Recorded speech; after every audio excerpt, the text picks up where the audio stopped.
Hello बच्चों, आज का हमारा टॉपिक है आवेश वितरण।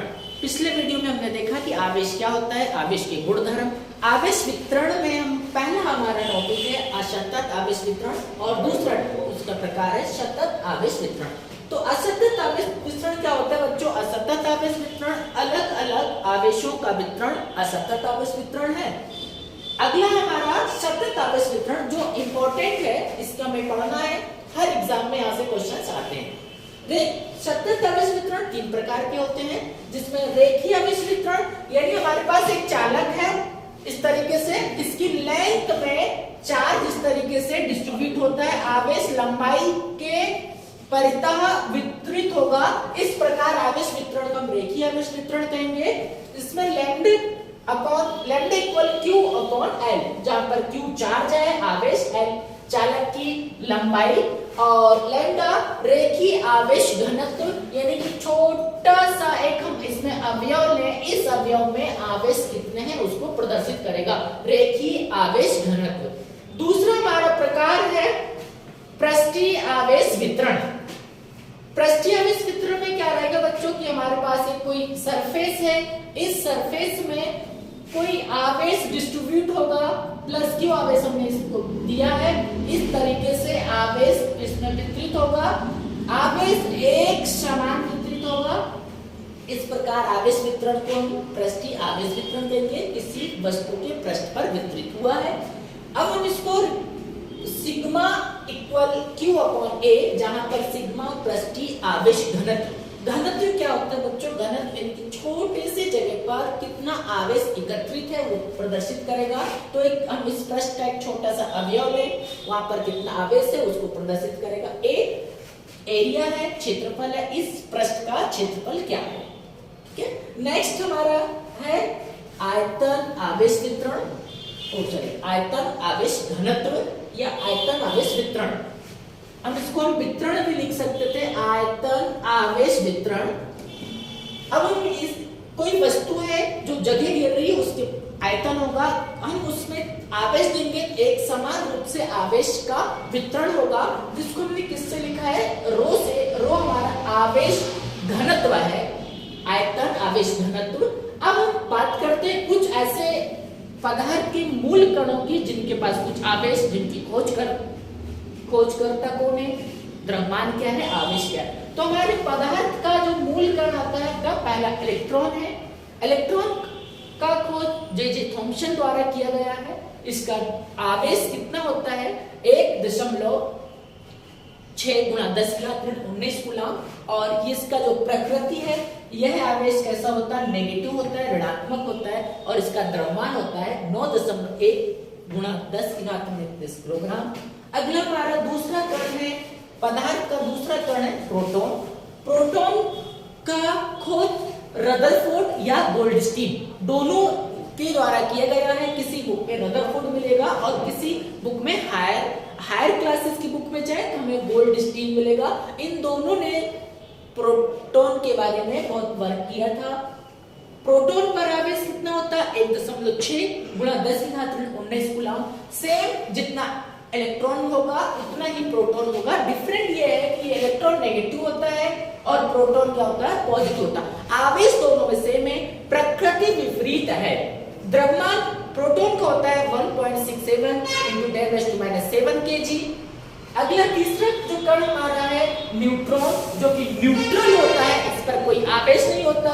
यह कण कैसा होता है? उदासीन कण है, जिसका आविष्कार किसके द्वारा किया गया है? James Chadwick. और द्रव्यमान तो होगा ही, तो द्रव्यमान उसके पास 1.67 गुणा 10⁻⁻27। तो बेटा आज हमने पढ़ा है आवेश किस तरीके से वितरित होगा। आवेश तीन तरीके से वितरित होगा, रेखीय आवेश वितरण, यदि कोई लंबाई के आवेश वितरित होगा तो रेखीय आवेश वितरण, क्षेत्रफल में वितरित हो रहा तो पृष्ठीय आवेश वितरण, आयतन में वितरित हो रहा है तो आयतन आवेश वितरण। अब अगला हमारा टॉपिक, इसके बाद हमें आवेश का क्वांटीकरण से रिलेटेड क्वेश्चन। तो आवेश का क्वांटीकरण से हम पहला जो क्वेश्चन करते हैं, आवेश का क्वांटीकरण। आवेश का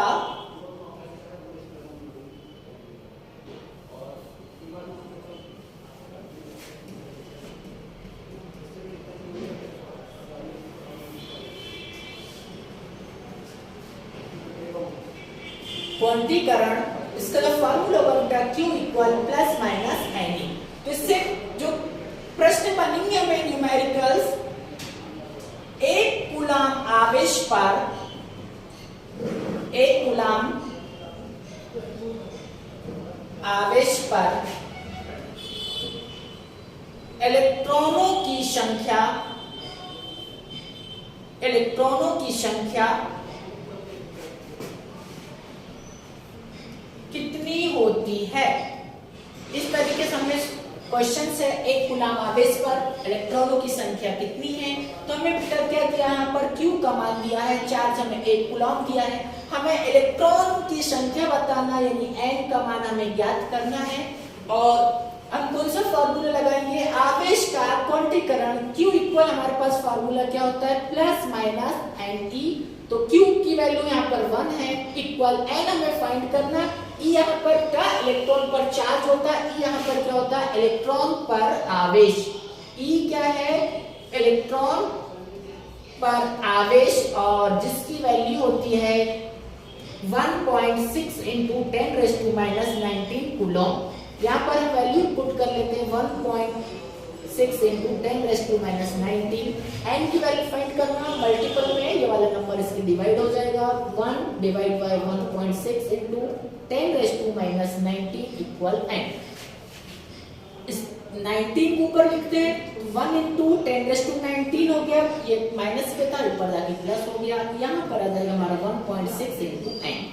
यहाँ दशमलव हटाने पर 10 आएगा और 10 ऊपर हम लिख लेंगे 10 इंटू 10⁻19 डिवाइड बाय 60n। यहाँ दशमलव का हटा के हमने अपॉन में 10 लिखा और 10 सबसे ऊपर चला गया।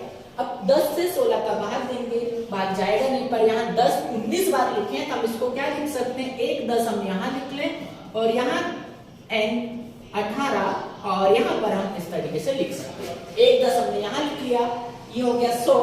तो अब हम 16 6 के 96 हो जाएंगे, 96 100 से 96 कटेगा 4.40, 16 दूनी 32 हो जाएगा, 40 से 32 जाएंगे, 8 बचेगा, 8.80 हो गया, 16 पंचे 80, 5 और 10 की घात 18 n।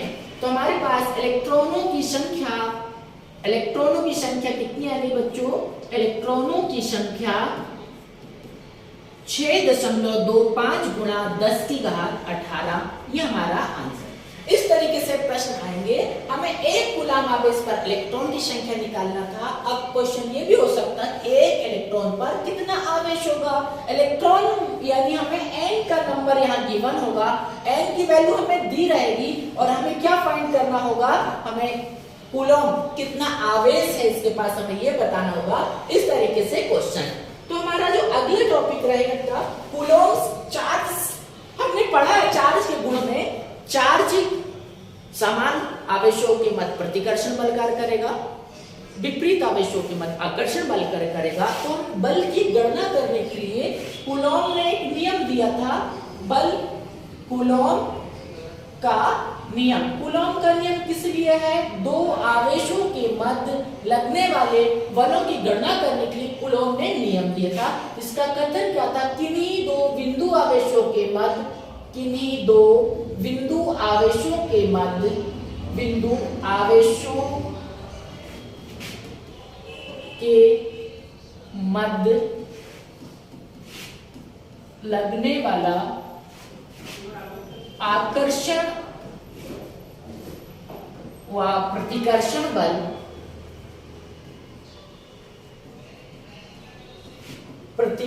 बल उनके आवेशों के गुणनफल व उनके बीच की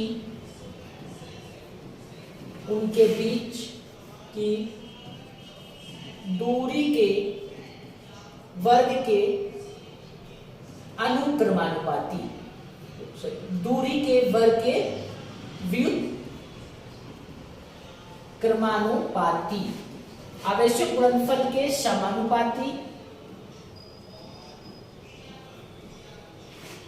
आवेशों के गुणनफल के समानुपाती तथा दूरी के समानुपाती होता है। तो क्या स्टेटमेंट क्या हुआ? किन्हीं दो बिंदु आवेशों के मध्य लगने वाला आकर्षण व प्रतिकर्षण बल उन आवेशों के गुणनफल के समानुपाती तथा दूरी के वर्ग के व्युत्क्रमानुपाती होता है तथा उनके बीच की दूरी। तो हमने दो आवेश कंसीडर किया, आवेश Q1 है और कुछ दूरी पर आवेश Q2 रखा हुआ है। यहाँ पर आवेश Q1 और यहाँ आवेश Q है, इन दोनों के बीच की दूरी R है। इन दोनों के मध्य लगने वाला जो बल होगा F समानुपाती Q1 Q2 हमारा कथन है। दोनों आवेशों के मध्य लगने वाला बल उन आवेशों के परिमाण के गुणनफल के समानुपाती होता है तथा उनके बीच की दूरी के वर्ग के व्युत्क्रमानुपाती होता है। इन दोनों रिलेशन को हम मिला के हम क्या लिख सकते हैं? मिलाने पर F समानुपाती Q1 Q2 upon R square, समानुपाती हटाने पर हम क्या लिखेंगे? F समानुपाती हटा दिया हमने Q1 Q2 upon R square. यहाँ पर का मॉड होगा, इसका मतलब कि दोनों आवेश अपोजिट साइन है, गुणा करने पर ऋण आए तो यहाँ पर जो आवेश का गुणनफल है वो धनात्मक लिखा जाएगा। जहाँ K क्या है? नियतांक है जिसका मान K equal 1 upon 4 pi epsilon not, तो F equal 1 upon 4 pi epsilon not Q1 Q2 upon R square. ये है कूलॉम का नियम। ठीक है बच्चों, आज यहीं तक, इसके आगे नेक्स्ट क्लास।